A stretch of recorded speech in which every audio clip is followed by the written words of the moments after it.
Hello everyone, आज मैं exercise 1.4 को सॉल्व करूंगी। पहला क्वेश्चन है, निम्नलिखित में से प्रत्येक समुच्चय युग्म का सम्मिलन ज्ञात कीजिए। ये पहला क्वेश्चन 1 से लेकर 5 तक है। इसका सम्मिलन ज्ञात करना है तो इसे ज्ञात करते हैं। एनसीईआरटी बुक है, सामने आप लोग बुक को रखें। तो ये क्वेश्चन है हमारा कि x बराबर 135, y बराबर 123। तो सम्मिलन ज्ञात करना है। निकालते हैं x यूनियन y। तो हम लोग जानते हैं यूनियन में सम्मिलित पूरा मिलाकर लिखते हैं। 135 यूनियन y है 123। डायरेक्ट भी लिख सकते हैं इसको मिलाकर, लेकिन यहाँ लिख दिए x का वैल्यू, x जो दिया हुआ है समुच्चय और y जो दिया हुआ है लिख दिए। दोनों को मिलाएंगे। ध्यान रखेंगे कोई भी अवयव रिपीट नहीं हो, दोबारा न लिखाएं। तो लिखते हैं 1 2 3 5। ये हो गया। दूसरा क्वेश्चन है, ये है a बराबर AEIOU दिया, b बराबर ABC। तो a यूनियन b, इसे डायरेक्ट लिख देते हैं। A B C E I O U, यही आंसर हो गया। यूनियन में पीछे हम लोग सीख चुके हैं इसके कंसेप्ट में कि इसको मिलाकर लिखते हैं और कोई भी अवयव जो है इसमें रिपीट नहीं हो। तीसरा कहता है कि x सच दैट x एक प्राकृत संख्या और 3 का गुणज है। तो पहले इसे हम टेबुलर फॉर्म में लिख लेते हैं। इसका टेबुलर फॉर्म होगा a बराबर, यानी सारणी रूप में इसे लिख लेते हैं। ये होगा 3 6 9 12, यानी ये अनंत तक जाएगा। और b कहता है संख्या x सच दैट x संख्या 6 से कम एक प्राकृत संख्या है। तो 6 से कम प्राकृत संख्या हो जाएगा 1 2 3 4 5। a यूनियन b निकाल देंगे तो a यूनियन b हो जाएगा। मिला देंगे 1 2 3 4 5, ये आ गया। और फिर यहाँ 3 इसका आ चुका है, रिपीट नहीं हो, ध्यान देंगे, दोबारा नहीं लिखा है। फिर 6 से 6 9, अब ये 12 15, यानी 3 का गुणज का अब हो जाएगा। तो ये हो गया a यूनियन b। तीसरा क्वेश्चन हो गया। चौथा कहता है कि a बराबर x सच दैट x एक प्राकृत संख्या है और एक less than x less than equal to 6। तो इसको फिर सारणी रूप में लिख लें हम। तो ये हो जाएगा, यहाँ कहता है एक लेस देन x, यानी x जो है एक से बड़ा है, यानी एक छोटा है x से। तो a का वैल्यू हो जाएगा और 6 के बराबर, यहाँ ध्यान देंगे 6 के बराबर है। तो ये हो जाएगा 2 3 4 5 6। और b बराबर, b कह रहा है x 6 लेस देन x और लेस देन 10। यहाँ x जो है प्राकृत संख्या है। तो 6 छोटा है यानी 7 से हो जाएगा, 7 और 10 से छोटा तो 7 8 9। इसलिए a यूनियन b निकालेंगे। a यूनियन b हो जाएगा, मिलाएंगे पूरा 2 3 4 5 6 7 8 9, यही a यूनियन b हो गया। पांचवा कहता है a बराबर 1 2 3 और b बराबर 5। तो a बराबर 1 2 3 है, b में कोई मेंबर है ही नहीं, तो इसका यूनियन जो निकालेंगे a यूनियन b, तो ये हो जाएगा, चूंकि यह रिक्त समुच्चय है, यानी 5 का मतलब है कि ये रिक्त समुच्चय है, कोई मेंबर नहीं है। तो ये हो जाएगा a का सिर्फ मेंबर हो जाएगा 1 2 3, यानी इसको a यूनियन b को इतना निकालेंगे, 1 2 3 आ गया, यानी ये a के ही बराबर हो जाएगा। तो ये 5 क्वेश्चन हो गया। क्वेश्चन 2 है, किताब में देखिए, किताब का क्वेश्चन है ये। मान लीजिए कि a बराबर AB, b बराबर ABC, क्या a is a subset of b और a यूनियन b ज्ञात करना है। तो देखिए यहाँ पर क्या a is a subset of b, तो चूंकि a बराबर है AB, यहाँ लिखते हैं समझने के लिए। a बराबर दिया AB और b बराबर है ABC। तो देखते हैं क्या AB इसमें भी मौजूद है, यानी a का पूरा मेंबर इसमें मौजूद है। इसलिए हम इसे लिख सकते हैं, चूंकि समझने के लिए लिख देते हैं, चूंकि a के सभी अवयव b में है, इसलिए a is a subset of b। और उसके बाद a यूनियन b ज्ञात करना है। तो लिखेंगे A union B. A union B, तो ए हमारा है ए बी और बी है, यहाँ यूनियन देंगे, ए बी सी मिलाएंगे तो हो जाएगा, रिपीट नहीं हो अवयव, ये ध्यान देंगे, तो ए बी सी यानी ये हो गया बी। देयरफॉर कह सकते हैं कि ए यूनियन बी बराबर बी। तीसरा क्वेश्चन है कि यदि ए और बी ऐसे समुच्चय है कि A is a subset of B, तो क्या ए यूनियन बी क्या है? तो चूंकि अभी ऊपर वाले क्वेश्चन में हम देख चुके हैं कि समुच्चय ए का सभी अवयव बी में था, इस तब जाकर समुच्चय ए जो है सबसेट है बी का। यहाँ कहीं रहा है कि ए और बी ऐसे समुच्चय है कि A is a subset of B, तो सबसेट ऑफ बी यानी ए का टोटल मेंबर बी में है, तो यहाँ लिखेंगे कि चूंकि A is a subset of B, अर्थात यहाँ इसको ये लाइन समझने के लिए लिख रहे हैं, अर्थात ए के सभी अवयव बी में है, इसलिए तो जब ए का टोटल मेंबर बी में है, इसका मतलब है कि यह बी जो है हमारा बड़ा समुच्चय है, ए छोटा है। तो जब सम्मिलन में क्या होता है कि बड़ा समुच्चय ही होता है, अगर दो समुच्चय का सम्मिलन निकालते हैं तो बड़ा समुच्चय होगा, वही होगा, यानी ए यूनियन बी बराबर बी। क्वेश्चन 4 कहता है ए बराबर है 1 2 3 4, बी बराबर 3 4 5 6, सी बराबर 5 6 7 8 और डी बराबर 7 8 9 10 दिए हुए हैं किताब में। देखिए क्वेश्चन चौथा जो है, क्वेश्चन 4 में 7 क्वेश्चन है। पहला क्वेश्चन बनाते हैं हम, सब एक ही टाइप है, जो अलग अलग डिफरेंस है उसको मैं बना देती हूँ। ए यूनियन बी, ए है 1 2 3 4, यूनियन बी है 3 4 5 6, इसे निकालते हैं, ये हो जाएगा 1 2 3 4, 3 4 यहाँ भी है, रिपीट ना हो, ध्यान देंगे, 1 2 3 4 और 5 6, यही हो जाएगा। 3 4 दोनों जगह है, 3 4 नहीं लिखेंगे।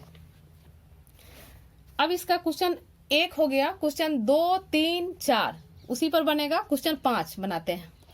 क्वेश्चन 5 है A union B union C, तो लिखते हैं, एक है 1 2 3 4, यूनियन बी है 3 4 5 6 और सी है 5 6 7 8, मिलाते हैं, ये हो जाएगा, रिपीट नहीं हो, ध्यान देना है, 1 2 3 4, 3 4 आ गया, 5 6 और 5 6 यहाँ आ गया, तो 5 6 नहीं लिखेंगे, 7 8, यही आंसर हो गया क्वेश्चन 4। और इसी पर क्वेश्चन 4 का 5वां हो गया, 6 7 इसी पर बन जाएगा। नेक्स्ट क्वेश्चन 5 कहता है कि प्रश्न 1 में दिए प्रत्येक समुच्चय युग्म का सर्वनिष्ठ समुच्चय ज्ञात कीजिए। अभी पहला क्वेश्चन बनाया है, उसमें सम्मिलन ज्ञात करना था, और उसी में कह रहा है उसी क्वेश्चन का सर्वनिष्ठ ज्ञात करने के लिए, तो वही क्वेश्चन को हम लेते हैं यहाँ पर। ये पहला क्वेश्चन था, 5वां का इसका सबका सर्वनिष्ठ ज्ञात कर देते हैं, यानी ये यहाँ इसमें 5 नंबर क्वेश्चन और 5 का पहला सर्वनिष्ठ ज्ञात करते हैं। x इंटरसेक्शन y, तो x इंटरसेक्शन y हो जाएगा, दोनों में देखेंगे कौन सा मिल रहा है, तो 1 और 3 दोनों में है, तो सर्वनिष्ठ हो जाएगा 1 3। क्वेश्चन दूसरा का इसका निकालते हैं, ये 5 नंबर क्वेश्चन का बन रहा है, a इंटरसेक्शन b, तो दोनों में क्या मिल रहा है, a मिल रहा है, b c सिर्फ a मिल रहा है दोनों में, तो इसका इंटरसेक्शन हो जाएगा a। क्वेश्चन तीसरा जो है, ये देखिए, ये हम इसको सारणी रूप में लिख चुके हैं। क्वेश्चन हमारा ये सम्मिलन जो है, सम्मिलन ज्ञात करना था, पहला का तीसरा है, यहाँ जो है सर्वनिष्ठ यानी इंटरसेक्शन ज्ञात करना है, तो a इंटरसेक्शन b, a और b में देखेंगे कौन कौन सा मिल रहा है, तो सिर्फ 3 मिल रहा है, ये हो गया 3। चौथा क्वेश्चन है, क्वेश्चन ये दिया हुआ है प्राकृत संख्या, और इसका जो है सारणी रूप हम यहाँ पर लिख चुके हैं, इसलिए सिर्फ इंटरसेक्शन इसका निकालते हैं। तो ये क्वेश्चन चौथा 5वां का, a इंटरसेक्शन b, इसमें यूनियन निकालना गया था, अब इंटरसेक्शन निकाल रहे हैं, तो ए इंटरसेक्शन बी, ए और बी में क्या क्या मिल रहा है, तो ए और बी में एक भी मेंबर नहीं, यानी ये खाली है, यानी इसको हम ऐसे लिखेंगे A union B is equal to 5। और पांचवा, अब चूंकि इसका इंटरसेक्शन निकालना है तो बी में कोई अवयव है ही नहीं और ए में है, तो इंटरसेक्शन में हमेशा हम देखते हैं कि जो छोटा समुच्चय होता है वही होता है, यानी ये कोई मेंबर नहीं है, खाली है, यानी A intersection B is equal to 5। तो ये पांचवा क्वेश्चन हो गया। अब नेक्स्ट क्वेश्चन, क्वेश्चन 6। ये छठा क्वेश्चन दे रहा है ए बराबर 3, 5, 7, 9, 11, बी बराबर 7, 9, 11, 13 और सी बराबर 11, 13, 15, डी बराबर 15, 17। क्वेश्चन 6 में 10 क्वेश्चन है, तो सब टाइप का अलग अलग, सब चूंकि एक ही टाइप है तो जो हर टाइप से एक एक क्वेश्चन मैं बना रही हूँ। क्वेश्चन पहला है ए इंटरसेक्शन बी, तो ए इंटरसेक्शन बी निकालें। ए इंटरसेक्शन बी ये हो जाएगा, चूंकि इंटरसेक्शन में जान चुके हैं, दोनों में मिला, दोनों में जो उभयनिष्ठ होगा वही लेंगे, यानी दोनों में कौन कौन अवयव मिल रहा है, तो 7, 9, 7, 9, 11 भी है, 11 भी है, तो ये हो गया 7, 9, 11। क्वेश्चन 1 के बाद क्वेश्चन 3। क्वेश्चन 3 है A intersection C intersection D. अब तीनों में जो मिल रहा है उसको लिखेंगे। तीनों में देखें क्या मिल रहा है, A intersection C D, A C D. A में 3, 5, 7, 9, 11, यहाँ सी में 11 है, दोनों में 11 मिला और इसमें आते हैं 15, तो सी डी में 15 है लेकिन ए में नहीं है, और ए सी में 11 है तो डी में नहीं है, यानी तीनों में कोई ऐसा अवयव नहीं है जो तीनों में हो, तो ये हो गया इसका 5। क्वेश्चन 8, क्वेश्चन नंबर 8 देखिए। हाँ, क्वेश्चन 8 है, चूंकि सब टाइप से एक एक क्वेश्चन उठा रहे हैं। A intersection B union D, तो इस तरह के क्वेश्चन में पहले जो है, पहले ये ब्रैकेट वाला यूनियन निकाल लेते हैं, तो निकालते हैं B union D. B union D मिलाएंगे, यानी ये 7, 9, 11, 13 है बी, और यूनियन डी है 15, 17, 15, 17। इन दोनों को मिलाएंगे तो हो जाएगा 7, 9, 11, 13, 15, 17। अब A intersection B union D, therefore A intersection B union D ये बराबर हो जाएगा, चूंकि ए में 3, 5, 7, 9, 11 है, यहाँ पर ए में 3, 5, 7, 9, 11, यहाँ पर मिल क्या रहा है, 7, 9, 11 मिल रहा है, तो यहाँ पर लिख देंगे डायरेक्ट 7, 9, 11। 7, 9, 11 ए में भी है, 7, 9, 11 इसमें भी है, तो ये मिल रहा है 7, 9, 11। इसको अलग अलग करके भी ए यहाँ लिख सकते थे, यानी इसको हम ऐसे भी लिख सकते हैं, देख लीजिए समझने के लिए। क्योंकि ए है 3, 5, 7, 9, 11 और इंटरसेक्शन ये ए बी यूनियन डी यहाँ पर निकला हुआ है, ये है 7, 9, 11, 13, 15, 17। तो देखिए दोनों में जो है 7, 9, 11, 7, 9, 11 मिल रहा है, इसलिए यहाँ पर 7, 9, 11 यहाँ डायरेक्ट लिख दिए थे, फिर भी समझने के लिए इसको हम फिर से लिखें। तो ये 8 हो गया और एक 10 नंबर क्वेश्चन देखिए लास्ट, ये A union D intersection B union C. तो पहले ब्रैकेट का निकाल लेते हैं, ब्रैकेट का निकालते हैं, ए यूनियन डी, ए यूनियन डी निकालते हैं, तो ये बराबर हो गया, ए है 3, 5 ऊपर है लिखा हुआ, देख लें इसको आप लोग, ए 3, 5, 7, 9, 11 यूनियन डी है 15, 17, 15, 17। अब दोनों को मिलाएंगे, ये हो गया 3, 5, 7, 9, 11, 15, 17। अब बी यूनियन सी निकालते हैं, बी यूनियन सी, तो बी है ऊपर 7, 9, 11, 13, यूनियन सी है 11, 13, 15 मिलाएंगे, ये हो जाएगा हमारा 7, 9, 11, 13, 15। अब पूरा क्वेश्चन लेके चलेंगे, यानी क्वेश्चन हमारा था therefore A union D intersection B union सी।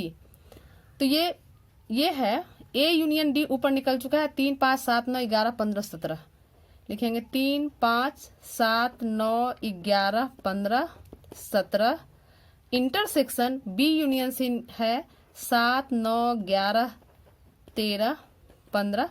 दोनों में कौन कॉमन है, कौन उभयनिष्ठ है, तो 7 9 11 11 15 और यहाँ पर 7 9 11 15 दोनों में है, तो हमारा आंसर हो जाएगा 7 9 11 15।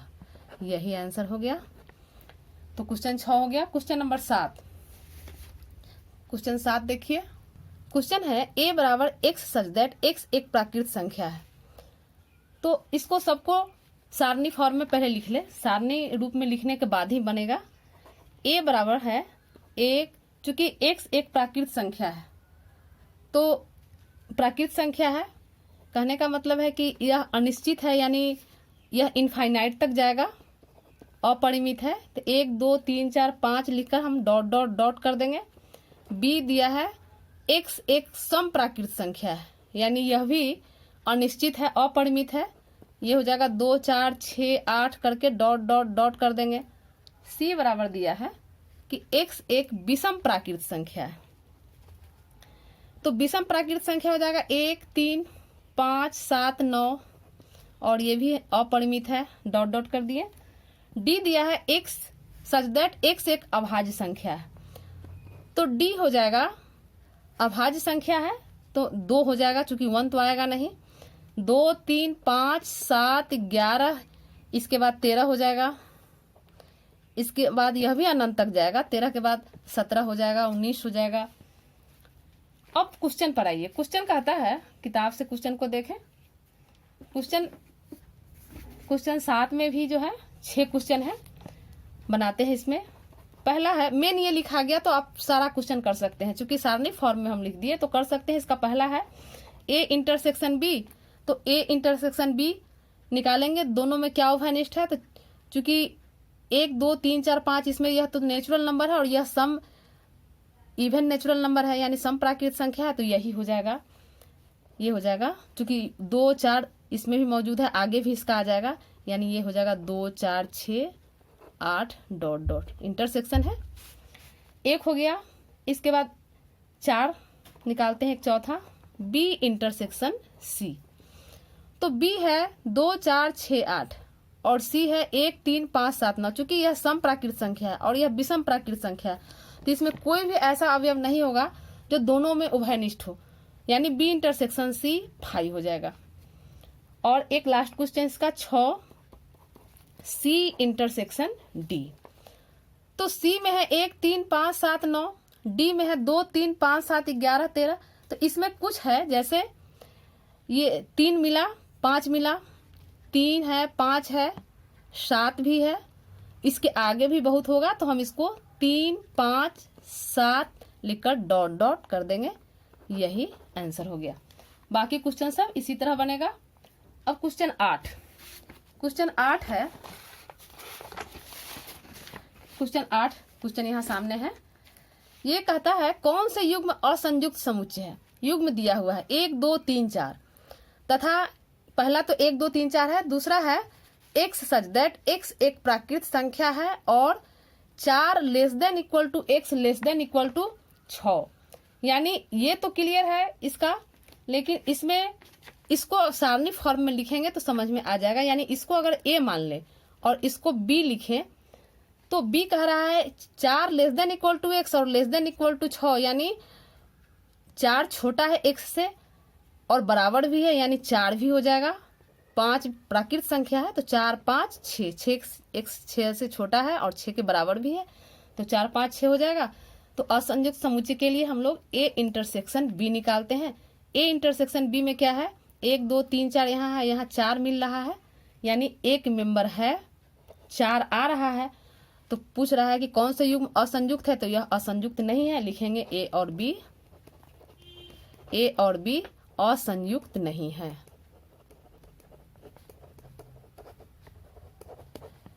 दूसरा है AEIOU तथा CDEF। तो इस दोनों सेट में क्या देख रहे हैं कि ये मिल रहा है E, दोनों में E मिल रहा है, इसलिए ये एक मेंबर इसमें आ रहा है, इसलिए यह लिखेंगे कि असंयुक्त नहीं है, असंयुक्त नहीं है। तीसरा कह रहा है x सच दैट x एक सम पूर्णांक है, और यहाँ दूसरा सेट कह रहा है x सच दैट x एक विषम पूर्णांक है। तो देखिए सम पूर्णांक और विषम पूर्णांक दोनों में कोई भी ऐसा अवयव नहीं होगा जो दोनों में हो। सम पूर्णांक का मतलब हुआ, मान लेते हैं कि ये है, सम का मतलब है 2 4 6 8, और b विषम पूर्णांक कह रहा है यानी 1 3 5 7 डॉट डॉट कर देंगे। तो एक भी मेंबर ऐसा नहीं है कि दोनों में मिलेगा, यानी ए इंटरसेक्शन अगर बी निकालते हैं तो ये हो जाएगा फाई है, यानी इसमें ए और बी में कोई भी अवयव उभयनिष्ठ नहीं है, इसलिए इसको लिखेंगे, यानी ए इंटरसेक्शन बी फाई आ गया तो लिखेंगे ए और बी असंयुक्त समुच्चय है, असंयुक्त समुच्चय है। अब क्वेश्चन 9 कहता है कि ये दिए हुए है a बराबर b बराबर c बराबर d बराबर, और क्वेश्चन 9 में भी जो है 12 क्वेश्चन है। इसमें सब का टाइप एक ही है, इसमें से बताते हैं कुछ क्वेश्चन। तो क्वेश्चन निकालना है, पहला क्वेश्चन लिखते हैं। पहला है a डिफरेंस b यानी a अंतर b। तो a अंतर b हम लोग जान चुके हैं, एक समझने के लिए पूरा लिख देते हैं। 3 6 a है 3 6 9 12 15 18 21 माइनस b है 4 6 4 8 12 16 20। तो a में जो मेंबर मिल रहा है b में उसको छोड़ देंगे, यानी a का कौन कौन सा मेंबर मिल रहा है, यानी मिल रहा है 12, यहाँ पर 12 मिल रहा है, 15 नहीं है, 18 नहीं है, 21 नहीं है, यानी सिर्फ 12 मिल रहा है। तो 12 को छोड़ के लिखेंगे, ये हो जाएगा 3 6 9 15 18 21। सिर्फ हम ए के मेंबर, ए में वैसा मेंबर जो बी में मौजूद हो उसको छोड़कर बाकी जो मेंबर बचेगा उसको लिखेंगे। अब इसका दूसरा क्वेश्चन लेते हैं। जैसे चौथा है b माइनस ए, b माइनस ए, तो b का जो मेंबर इसमें मिल रहा है, यानी b का कौन कौन सा मेंबर मिल रहा है, तो सिर्फ 12 मिल रहा है, यहाँ बताया 12 मिल रहा है, लेकिन इसमें हम b के मेंबर पर ध्यान देंगे, यानी इसको ऐसे लिखे 4 8 12 16 20 माइनस, यानी डिफरेंस अंतर 3 6 9 12 15 18 21 12 मिल रहा है। तो यहाँ क्या है कि सिर्फ b का मेंबर जो इसमें मिल रहा है a में उसको छोड़कर बाकी को लिखेंगे, यानी 4 8 16 20, यानी कभी भी a माइनस बी जो है b माइनस ए के बराबर नहीं होगा। इसी तरह इसका टोटल बनेगा। इसका लास्ट क्वेश्चन देखते हैं, क्वेश्चन 12। क्वेश्चन 12 है, किताब में देखिए, ये d माइनस सी, ये है d माइनस सी, d अंतर c, तो d का मेंबर है 5 10 15 20 अंतर, और c है 2 4 6 8 10 12 14 16। सिर्फ सी के मेंबर पर ध्यान नहीं देना है, सी का अवयव नहीं, जो डी का अवयव इसमें मिल रहा होगा, यानी 10 मिल रहा है 10, और कोई नहीं मिल रहा है, तो जो मिल रहा है उसको छोड़कर बाकी बचे अवयव को लिखेंगे। तो ये हमारा हो जाएगा 5 15 20, यही आंसर हो गया क्वेश्चन 9। क्वेश्चन 10 है, कहता है यदि x बराबर ए बी सी डी, ये क्वेश्चन कह रहा है यदि x बराबर ए बी सी डी और y बराबर एफ बी डी जी, तो निम्नलिखित को ज्ञात कीजिए। यानी पहला है x अंतर y, x डिफरेंस y, तो ये हो जाएगा x डिफरेंस y, यानी हम x के मेंबर को y में मिलाएंगे, जो मिल गया उसको छोड़कर बाकी बचे को लिखेंगे, यानी b मिल रहा है और d मिल रहा है, तो बच गया a c, यही आंसर हो गया। दूसरा y माइनस एक्स है, तो सिर्फ सेम वही बनेगा। इसका तीसरा बनाते हैं, तीसरा हो जाएगा x इंटरसेक्शन y, तो इंटरसेक्शन में जो दोनों में उभयनिष्ठ होगा, यानी दोनों में d है और b है, तो ये हो जाएगा b d, यही क्वेश्चन नंबर 10 हो गया। क्वेश्चन 11, क्वेश्चन 11 कहता है कि यदि R वास्तविक संख्याओं और Q परिमेय संख्याओं के समुच्चय है, किताब में देखिए इस क्वेश्चन को, तो R माइनस Q क्या होगा। तो चूंकि जो कह रहा है क्वेश्चन को लिख ले, R कह रहा है कि वास्तविक संख्याओं का समुच्चय है, यानी R बराबर दिया है। ये क्वेश्चन 11 है, क्वेश्चन ये 11 नंबर क्वेश्चन है, इसको ध्यान से देखेंगे। ये है 11वां क्वेश्चन है। तो ये R बराबर दे दिया है x सच दैट x एक वास्तविक संख्या है, x एक वास्तविक संख्या है, और Q कह रहा है परिमेय संख्या, यानी Q बराबर दे दिया है x सच दैट x एक परिमेय संख्या है।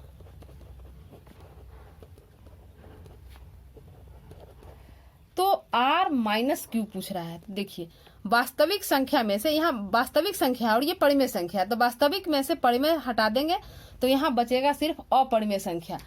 चूंकि वास्तविक संख्या जो है वह परिमेय संख्या और अपरिमेय संख्या, वास्तविक संख्या में ये दोनों संख्या मौजूद होता है, दोनों उसमें इंक्लूड होता है, इसलिए वास्तविक में से परिमेय को हटा देंगे तो वह अपरिमेय हो जाएगा। यानी इसको हम लिखेंगे x सच दैट x एक अपरिमेय संख्या है,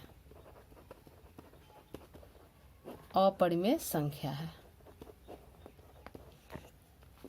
यानी यह अपरिमेय संख्या, यानी ऐसे लिखें चाहे लिखेंगे यह अपरिमेय संख्याओं का समुच्चय है, अपरिमेय संख्याओं का समुच्चय है।